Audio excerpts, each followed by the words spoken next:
Midnight for Charlie Bone, Chapter 4, The Inventor's Case. Before Charlie could think of anything to say, the bookseller gave him a brief wave and then closed her door. He was alone in the shadowy street with something that had been exchanged for a baby. Why hadn't Miss Ingledew opened the case? What could be inside? Charlie began to talk to himself as he struggled over the cobblestones, and several people glanced at him suspiciously. Perhaps they thought he had stolen the bag. He turned a sharp corner and nearly fell over a big, shaggy dog. "Look out!" cried Charlie, dropping the bag. "Runnerbean, it's you!" Runnerbean jumped on the bag and licked Charlie's face. "Get off," said Charlie. "That's valuable." Benjamin came hurrying up to them. "Sorry," he panted. "I couldn't stop him." "Were you following me?" asked Charlie, who was quite pleased to see Benjamin. "Not really. I was just taking Runner for a walk. I think he must have gotten your scent." Benjamin stared at the impressive black bag. "What's in there?" "Your birthday present," said Charlie, "but you'll have to help me carry the bag. It weighs a ton." "Wow, what? No, I mustn't ask," said Benjamin shyly. Charlie had to confess that there was a mysterious something else in the bag. But after a quick peek, Benjamin said he didn't mind at all that he was going to get the small cardboard box instead of the large metal case. "It's a funny place to come for a present," Benjamin remarked, with a backward glance at the looming cathedral. "I didn't know I would find one," said Charlie. "I came here to look for Runnerbean's photo." He told Benjamin about the strange lady bookseller and the mysterious case the lazy inventor had sent her. Taking a handle each, the boys began to carry the black bag home. They didn't notice that they were being followed. If they had looked behind them, they might have seen that a weaselly, red-haired boy, badly disguised as an old man, was hiding in doorways and then creeping up on them. Runnerbean growled softly and nudged the bag, trying to hurry the boys. It was very troubling to the dog. There was something behind him and something in the bag that weren't right. As Charlie and Benjamin turned onto Filbert Street, Runnerbean whirled around and ran towards the stalker, barking furiously. The red-haired boy jumped away from him and fled up the street. "What was that all about?" asked Benjamin as the dog came bounding back. Runnerbean couldn't explain. When they reached Benjamin's house, Charlie asked his friend if he would take the bag inside with him. He didn't want Maisie or Grandma Bone poking their noses into it. Benjamin looked dubious. "I don't know. Where will I put it?" "Under the bed or something. Please, Benjamin, my grandmas are always in my room, but no one seems to hassle you." "Okay," he said. "Don't open your present until I come back," he told Benjamin. "I'd better go home now, or there'll be trouble."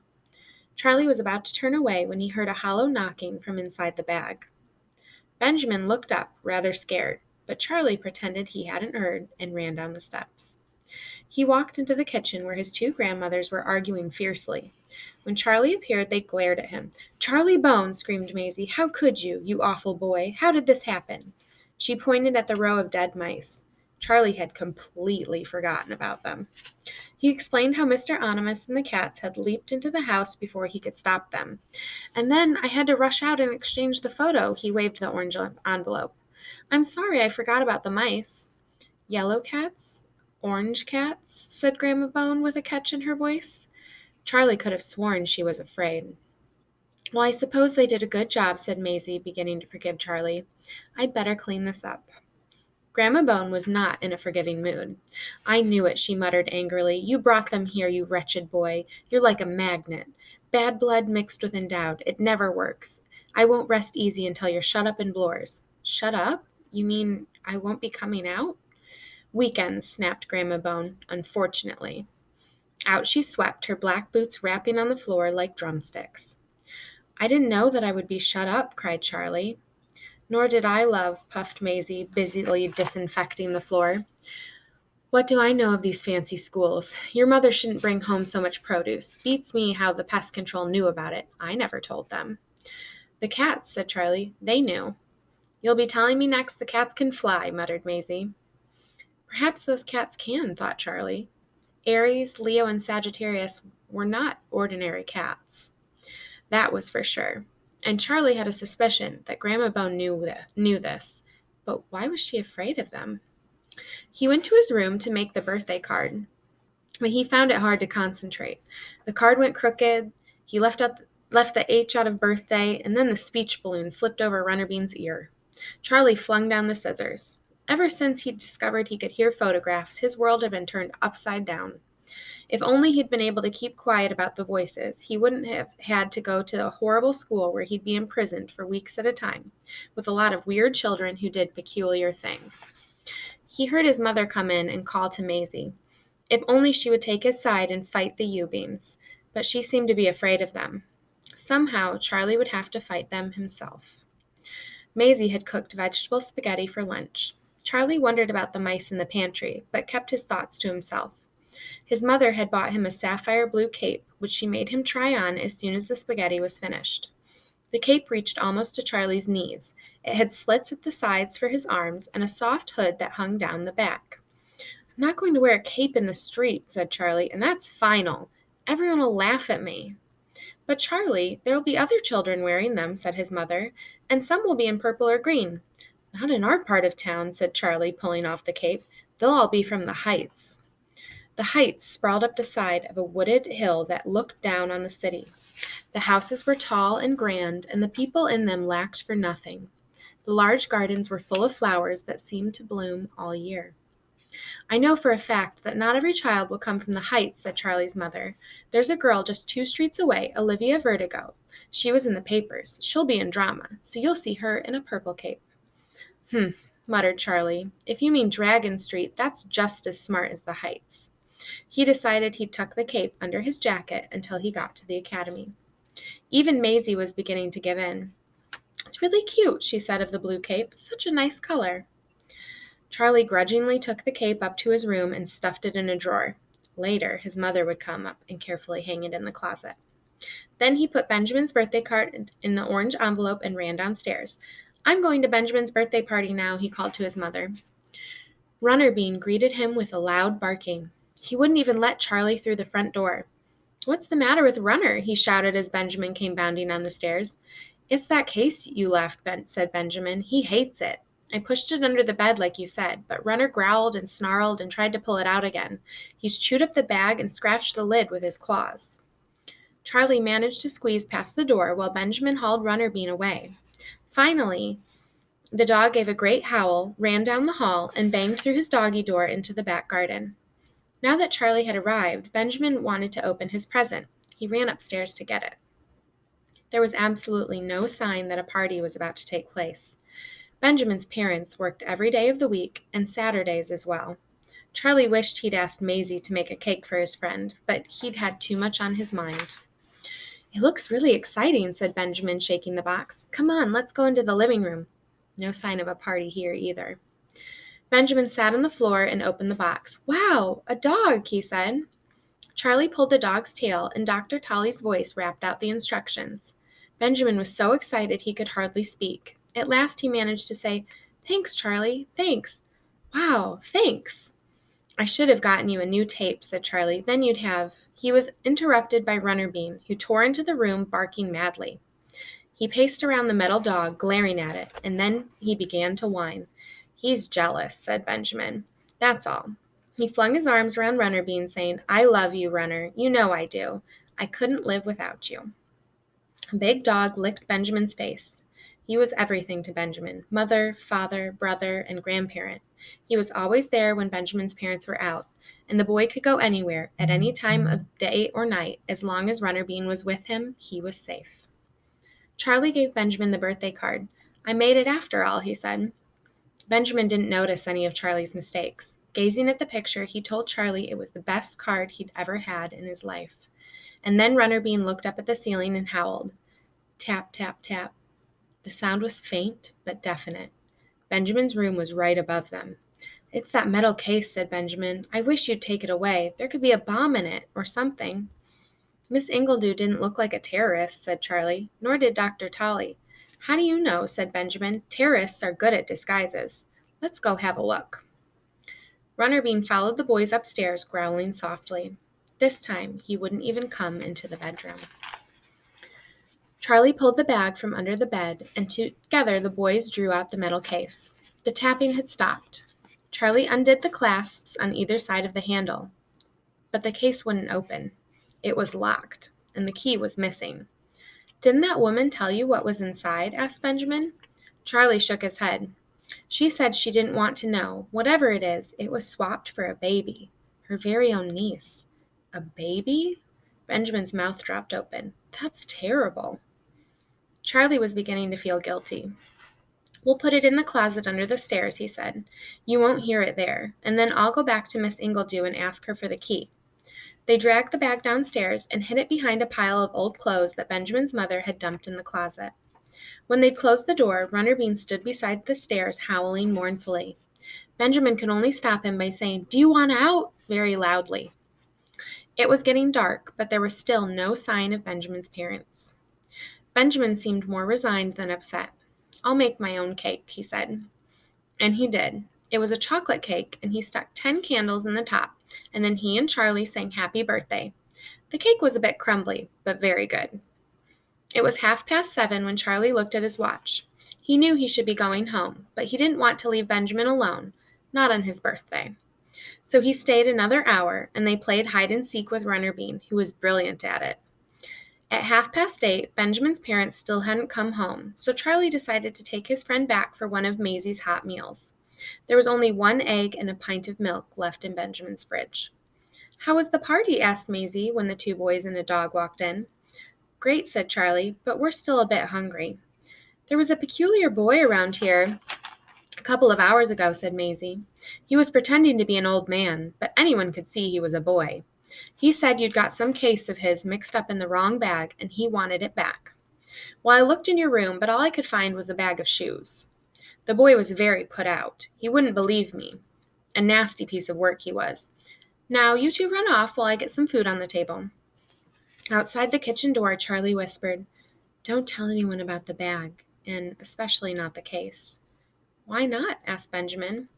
"Because it was given to me, and I feel sort of responsible," said Charlie. "I think we should keep it safe until we know more about it." He decided not to tell Benjamin about Mr. Animus and his cats just yet. At that moment, Grandma Bone appeared at the top of the stairs. "What's that dog doing here?" she asked, glaring at Runnerbean. "It's Benjamin's birthday," said Charlie. "So?" she asked coldly. Runnerbean barked up at her, and before she could say anything more, Charlie dragged Benjamin back to the kitchen. "Grandma Bone's in a mood," Charlie told Maisie. "Isn't she always?" asked Maisie. "She'll calm down once you're at Bloor's." Charlie hadn't wanted to break this news to Benjamin on his birthday, but now it was out, and Charlie felt like a traitor. Benjamin stared at him accusingly. "What's Bloor's?" he asked. "It's a big school near the Heights," Charlie explained. "I don't want to go there, Ben." "Then don't." "He has to, dear. His mom's bought the uniform," said Maisie. She put 2 plates of baked beans and sausages on the kitchen table.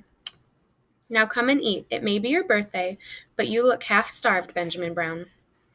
Benjamin sat down, but he had lost his appetite. He slipped a sausage to Runnerbean when Maisie wasn't looking.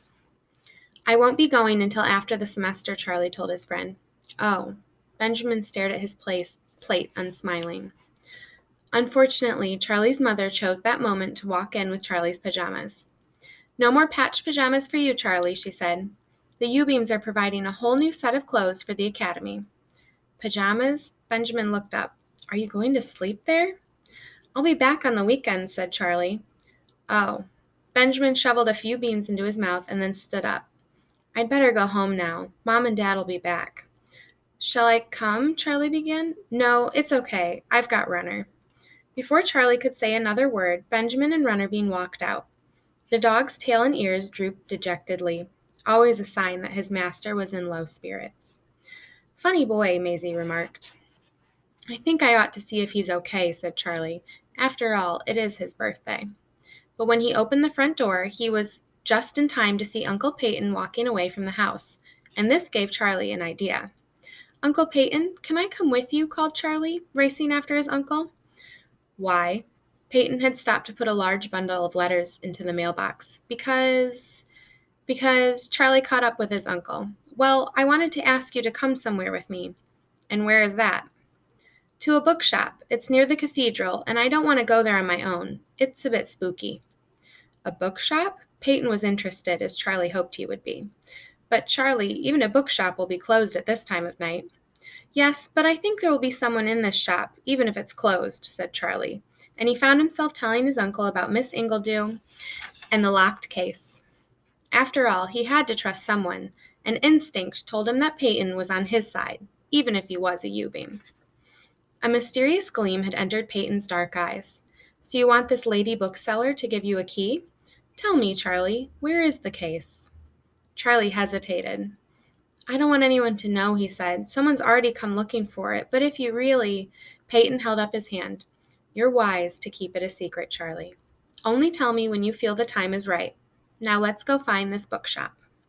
They traveled through narrow side streets, where Peyton's talent for boosting the lights wasn't so conspicuous.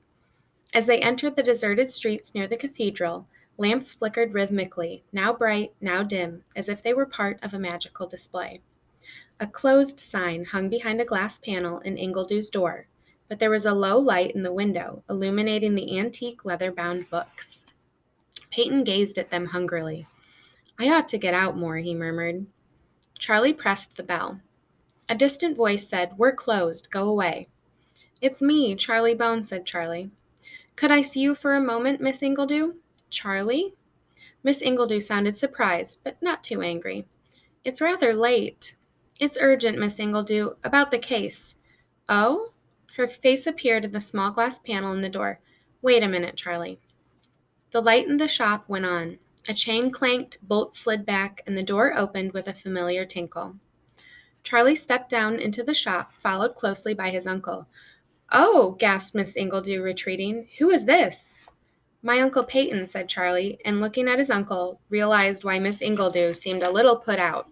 Peyton was very tall and very dark, and in his long black coat he did look rather sinister.